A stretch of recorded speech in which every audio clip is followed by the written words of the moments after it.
Niyanig ng matinding baha at landslide ang buong China ngayong taong 2025. Grabe na talaga ang kalamidad na kinaharap nila, mahigit 260 katao ang nasawi o nawawala at milyon-milyong ang apektado.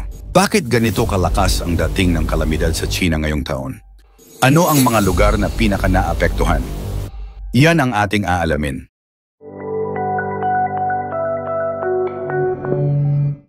Ang pinaka-apektadong lugar ay ang Shaanxi at Sichuan provinces. Isang dashcam video ang kumalat kung saan makikitang biglang lumubog sa putik ang mga sasakyan dahil sa lakas ng mountain torrent. Sa lakas ng tubig baha, buong komunidad ang nalunod at maraming tao ang hindi na nahanap. Sa dalawang probinsyang ito, 136 tao ang namatay o nawawala, 95 sa Shaanxi, 41 naman sa Sichuan. Parang wala nang pinipili ang kalamidad, basta may naninirahan, tinatamaan. Bakit ganito kalakas ang mga baha sa China? Ito ngayon ang malaking tanong ng marami. Kung tutuusin, hindi naman bago ang tag-ulan sa China. Pero bakit parang mas malala na ngayon? Ayon sa mga weather experts, dahil daw sa climate change at extreme weather patterns. Lalo na ngayong may Typhoon Gemi na tumama rin sa kanila noon. Hindi lang baha ang dinulot nito, 94 tao ang namatay. 1.47 milyong tao ang naapektuhan at 5.79 billion yuan ang direktang damage sa ekonomiya nila. Sa kasagsagan ng mga baha, naglabas ang Chinese government ng emergency warnings sa lahat ng lugar. Red alert sa lahat ng malapit sa mga ilog, mandatory evacuation sa mga high-risk areas. Pero kahit may advanced warning system, hindi pa rin nila naiwasan ang malaking pinsala. Ang tanong ngayon, handa ba talaga ang China sa ganitong klase ng kalamidad o kailangan pa nilang mag-improve ng mga disaster preparedness? Ang trahedya sa Guizhou, pagtaob ng mga bangka. Isa na namang trahedya ang yumanig sa Guizhou Province nitong May 4, 2025 nang biglaang bumagsak ang matinding sama ng panahon habang nasa gitna ng Liuguang River Basin ang 4 na cruise ships na puno ng mga turista. Dahil sa matinding pag-ulan at malalakas na hangin, biglang tumaob ang mga bangka, dahilan para mahulog sa tubig ang 84 katao. 10 ang kumpirmadong nasawi sa insidente. Ayon sa mga autoridad, hindi overloaded ang mga bangka at walang babala ng masamang panahon sa umpisa ng biyahe. Ngunit sa loob lamang ng ilang minuto, nagbago ang kalangitan, isang senyales ng patuloy na pabago-bagong klima sa rehiyon. Gansu Coal Mine Disaster. Habang abala sa ilalim ng lupa ang mga minero sa isang coal mine na pagmamay-ari ng Jingmei Energy Co. sa Gansu Province, bigla silang nilamon ng tubig mula sa hindi inaasahang pagbaha sa minahan. 3 manggagawa ang nasawi matapos makulong sa lalim na 610 metro. Mahigit 130 ang nailigtas pero 18 hours bago na-recover ang katawan ng mga biktima. Isa ito sa mga pinakamatinding trahedya sa sektor ng pagmimina ngayong taon. Qingyuan flooding.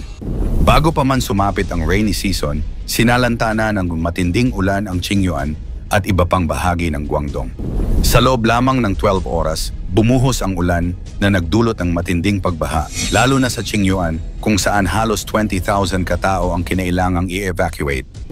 Nagkaroon din ng malawakang power outage sa Zhaoqing at pansamantalang isinara ang maraming paaralan. Southern China, sunod-sunod na kalamidad.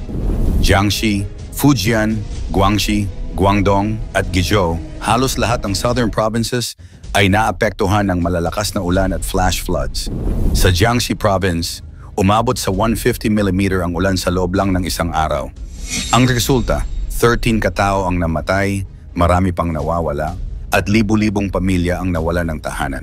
Hindi lang simpleng baha ang problemang ito. Kung tutuusin, may 3 level ang disaster na ito. Una, natural disaster na dulot ng climate change. Sa pinakaugat ng malalakas na baha ay ang nagbabagong klima ng mundo. Ang China bilang isa sa pinakamalaking carbon emitter ay nararanasan din ngayon ang epekto ng global warming. Mas mainit na temperatura, mas malakas na ulan, mas unpredictable na weather patterns, lahat ito ay nagiging dahilan ng mas destructive na kalamidad. Ikalawa, infrastructure vulnerability sa gitna ng rapid development. Habang nakaka-develop ng mabilis ang China, maraming lugar ang hindi handa sa extreme weather. Mga bagong subdivision na ginawa sa flood-prone areas, mga tulay na hindi designed para sa super typhoon, mga drainage system na outdated na, Lahat ito ay nagiging dahilan ng mas malaking damage kapag may kalamidad. Ikatlo, disaster management na kailangan pang i-improve. Sa likod ng mga advanced warning systems at military-assisted rescue operations, may mga bagay pa rin kailangang ayusin sa disaster response ng China. Lalo na sa rural areas kung saan mahirap maabot ng mga rescue teams at sa mga tourist destinations kung saan maraming dayuhan ang nabibiktima. Ang pagdating ng mas madalas na extreme weather ay maaaring maging game changer sa disaster preparedness ng China. Pero may tanong din, kung hindi nila ma-address ang root causes ng climate change, lalala pa ba ang mga ganitong kalamidad?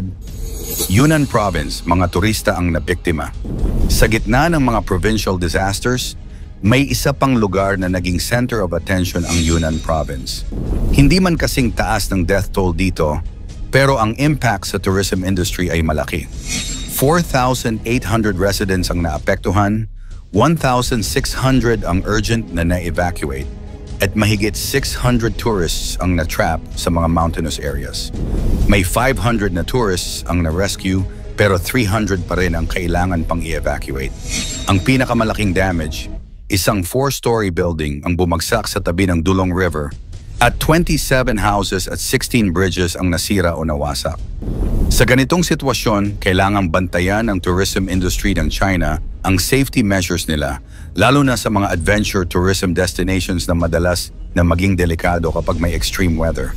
Wuhan at ang Yangtze River crisis. Sa bandang northern central China, may isa pang malaking problema na lumutang, ang pagtaas ng water level ng Yangtze River sa Wuhan, Hubei Province. Ang Hankou Station ay umabot sa 25 meters, 5 meters na pagtaas sa loob lang ng ilang linggo. Ito ang unang pagkakataon sa loob ng 3 taon na umabot sa ganoong level ang tubig.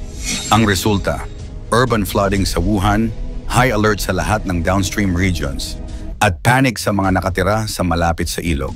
Hindi lang ito simpleng pagtaas ng tubig baha, laban ito ng control at preparation. Sa bawat metro na tumataas ang water level, may kapalit na emergency response. Sa bawat flood warning na inilalabas, may nakatagong consequences sa ekonomiya at pang-araw-araw na kabuhayan ng mga tao. Habang ginugulpi ng mga baha at landslide ang iba't ibang parte ng China, at habang nagsisikap ang kanilang gobyerno na mag-implement ng mas maayos na disaster management systems, ang mundo ay pinapaalalahanan ng isang katotohanan. Hindi pa tapos ang climate crisis. Hindi pa rin malinaw kung makakayanan ba ng infrastructure development ang bilis ng climate change.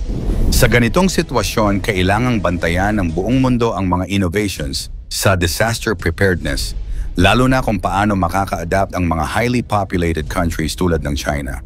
Sa huli, hindi lang kalikasan ang kalaban, ang tunay na labanan ay sa pagitan ng kahandaan at ang pabago-bagong galit ng panahon. Ang tanong, sa sunod-sunod na kalamidad na ito, bakit tila mas tinutumbok ng sakuna ang China? Ikomento mo naman ito sa ibaba.